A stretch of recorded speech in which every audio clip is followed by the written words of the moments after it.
Presidente. Tama po ba? Yes, Your Honor. At dahil sa napakataas ng inyong loyalty at dedikasyon sa Kanya, hindi po kayo magsasabi ng kahit na anong ikakapahamak niya. Tama po ba o mali? Tama po. At kung kailangan nyo pong magsinungaling, magsisinungaling kayo, mailigtas nyo lamang siya. Hindi po. Tama po o mali? Hindi po. Because you are loyal and dedicated to the former president. Wala At namang... kung kailangan nyo pong magsinungaling to save the former president, gagawin nyo rin pong magsinungaling. Tama po o mali? Tama. Because you graded your loyalty and dedication by 10. At kung kailangan nyo pong ialay ang buhay nyo, mailigtas lamang ang dating Pangulo, gagawin nyo din po ba yon? Yes, Your Honor. See? Kung kaya nyo pong ialay ang buhay nyo, mailigtas ang dating Pangulo, the more reason na kaya nyong magsinungaling, mailigtas lang ang dating Pangulo. Can we please flash the pictures?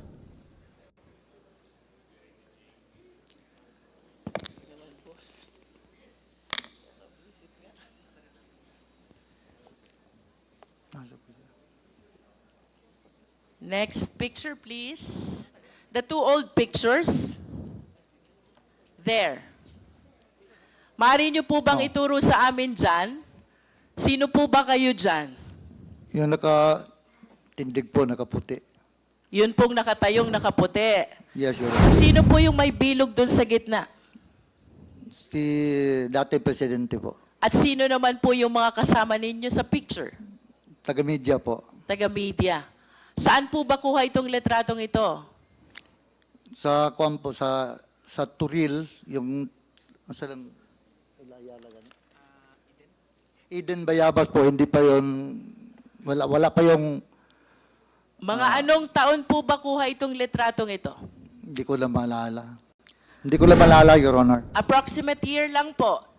Perhaps you can base it on the looks of the former president. Batang-bata pa po siya dito.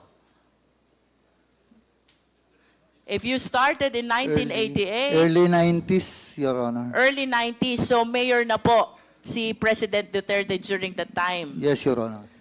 As early as then, gano'n na po kayo ka-close dito sa ating dating Pangulo, no? Kasi kahit mga media ang kasama, kayo pa rin ang kasama niya. Tama po ba? Ako kasi ang security driver, Your Is Honor. Turil outside Davao City?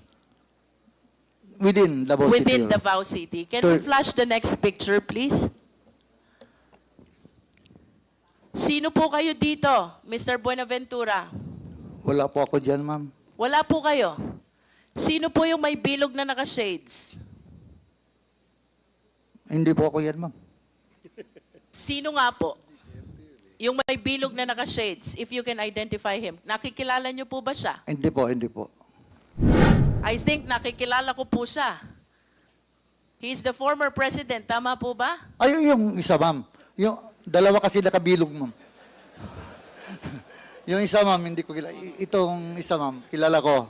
He's the former president. At ito pong nasa bandang kaliwa, sino po ba yon? Hindi ko kilala yan, ma'am. Hindi niyo po nakikilala. Yun pong nasa likod. Ay, hindi po. Hindi niyo rin po kilala.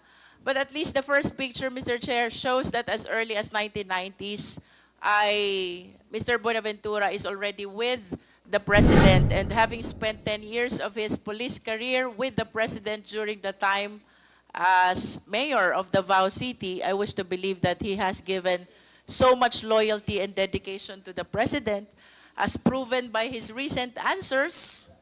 Ang sabi po niya, kung kailangan niyang ialay ang buhay niya to save the President, gagawin niya. At kung kailangan niyang magsinungaling to save the President, magsisinungaling siya. I submit, Mr. Chair. Thank you.